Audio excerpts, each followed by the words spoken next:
जय श्री कृष्ण मित्रों, कैसे हैं आप लोग। उम्मीद करती हूँ आप लोग बहुत अच्छे होंगे। तो दोस्तों, आज फिर से आप सबके लिए लेकर आ गई हूँ बहुत सुंदर कहानी। ये कहानी उम्मीद करती हूँ आपको पसंद आए होगी। जैसे मेरी पिछली कहानी को आपने ढेर सारा प्यार दिया, इस कहानी को भी वैसे ही प्यार दिए और मुझे भी आगे बढ़ाइए। तो दोस्तों, ये कहानी है रचित की, जो अपने माँ बाप का इकलौता लड़का था। बहुत ही मन्नतों के बाद रचित पैदा हुआ। परिवार में एक खुशी की लहर दौड़ पड़ी और सब नाच गाना हुआ और बधाइयाँ हुई, गाना बजाना हुआ। जितना कर सकते थे उतना किया। दादी दादा भी खुश, रचित के मम्मी पापा भी खुश और उसका नाम रचित रखा गया। सब लोग बहुत खुश थे। रचित का बहुत लाड भी था। कोई एकदम फूलों की तरह उसे रखा जाता था, क्योंकि इतने सालों बाद वो पैदा हुआ था। शादी के 8 साल बाद अगर कोई बच्चा होगा तो माँ बाप की जितनी भी ममता है उसी पे लुटेगी। सब कुछ अच्छा चल रहा था। रचित 4 साल का हो गया। अब वो स्कूल जाने लगा और उसके पापा डेली उसे स्कूल ले जाते ले आते। लेकिन कहते हैं ना कि ज़िंदगी में जहाँ सुख है वहाँ दुख भी आएगा। जब सब चीज़ें सही चल रही थी, उसी में उनके जीवन में एक तूफान आया जिससे उनका पूरा परिवार बिखर गया। एक एक्सीडेंट में रचित के पापा की मौत हो गई। अब तो उनके ऊपर जैसे दुखों का पहाड़ टूट पड़ा। रचित भी बहुत छोटा था, उसे ज़्यादा कुछ समझ तो नहीं आता था, लेकिन उतना समझता था कि अब पापा जो है नहीं है। वो किसी से कुछ पूछता भी नहीं था, वो अंदर से सहमा हुआ था, क्योंकि उसने अपने पापा को खो दिया था इतनी छोटी सी उम्र में। अपनी माँ को भी वो रोते हुए देखता था, लेकिन वो कर भी क्या सकता था। फिर रचित की मम्मी ने सोचा कि मैं अपने लिए ना सही, लेकिन मैं अपने बेटे के लिए जीवन जीऊँगी, उसे अच्छा जीवन दूंगी। और कमाने वाला भी अब कोई नहीं था। घर में जितनी भी बचत थी सब खर्च हो चुकी थी और अब घर में तो खाने की भी दिक्कत शुरू हो गई थी। रचित स्कूल जाना भी बंद कर चुका था, क्योंकि स्कूल की फीस ही नहीं जमा थी। उसके पापा के जाने के बाद ये सब 6 महीने में ही परिवार इधर से उधर हो गया। परिवार के और सदस्य किनारा कस लिए। उन्होंने सोचा, हम क्यों दें पैसा, हम इस मुसीबत में गले नहीं पड़ेंगे। आप तो जानते ही हैं, अच्छे समय में सब साथी होते हैं, बुरे समय में कोई नहीं, चाहे अपना कोई कितना भी सगा हो। वही रचित के माँ के साथ रचित के साथ हुआ। फिर रचित की मम्मी ज़्यादा पढ़ी लिखी भी नहीं थी। उन्होंने सिर्फ इंटर तक की ही पढ़ाई की थी। उतने में तो कोई उनको जॉब मिलने से नहीं रही, और फिर जब वो इतने सालों से बाहर निकली ही नहीं तो उनके लिए ये सब बहुत मुश्किल था। फिर उन्होंने सोचा, मैं जो काम कर सकती हूँ वही काम मैं करती हूँ, मैं खाना बनाती हूँ।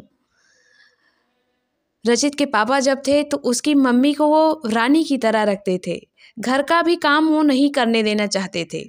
उनके रहते वो साथ साथ लगे रहते। लेकिन कहते हैं ना, समय आपसे चाहे जो करवा दे। रचित की माँ भी एक घर में जाके खाना बनाने लगी।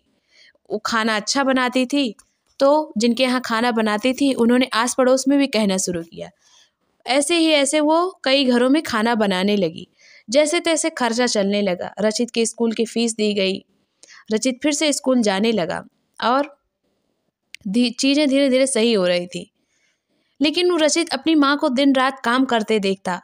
कहाँ कोई अपने घर का काम नहीं कर पाता है। रचित की माँ 5-5 घर में खाना बनाकर अपने घर का करके रचित का भी ध्यान रखती थी।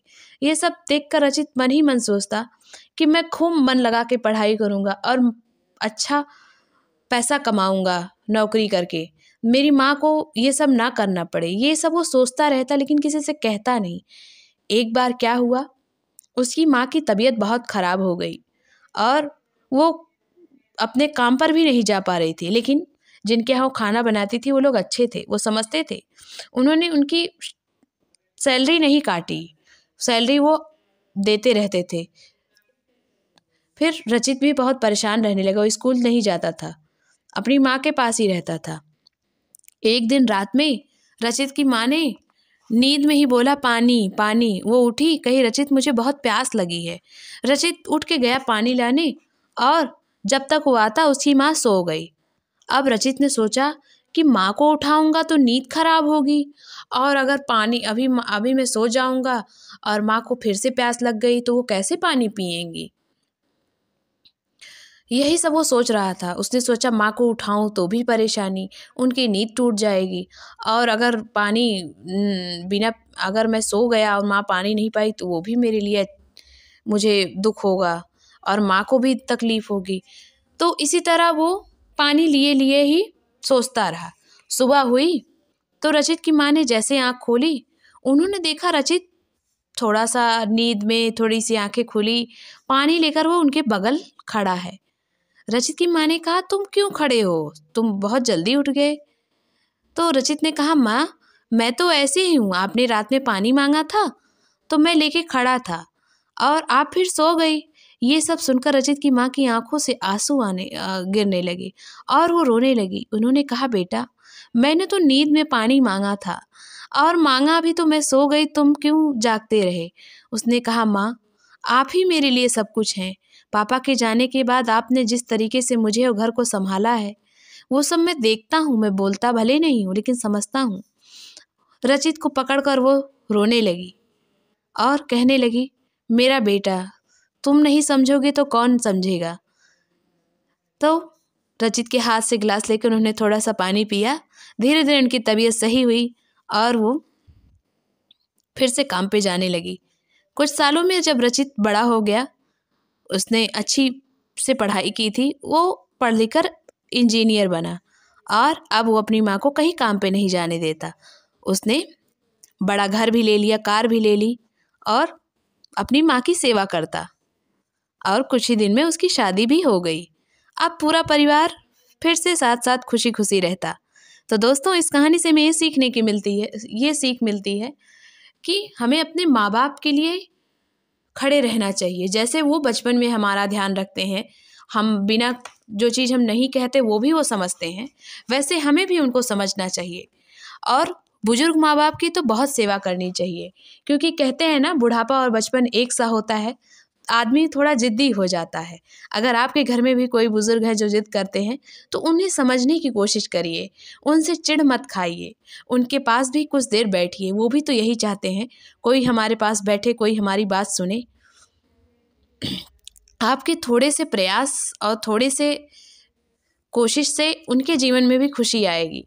और अपने माँ बाप से खूब प्यार करिए, उनकी बात मानिए कि दुनिया में जब कोई साथ नहीं देता ना, आपके माँ बाप ही देते हैं। सब आपसे दूर हो सकते हैं, माँ बाप नहीं होते हैं।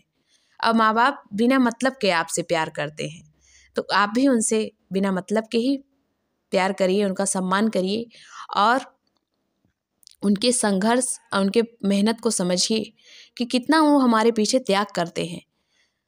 आप अगर सफल होंगे अपने जीवन में तो आपके माँ बाप से ज़्यादा किसी और को इतनी खुशी नहीं होगी। तो अपने माँ बाप के लिए ही जिए और अपने जीवन में सबसे पहली प्राथमिकता अपने माँ बाप को दीजिए। तो दोस्तों ये कहानी उम्मीद करती हूँ आपको पसंद आई होगी। चलिए मिलते हैं आपको एक नई कहानी के साथ। जय माता दी, जय श्री कृष्णा, सीताराम, राधे राधे।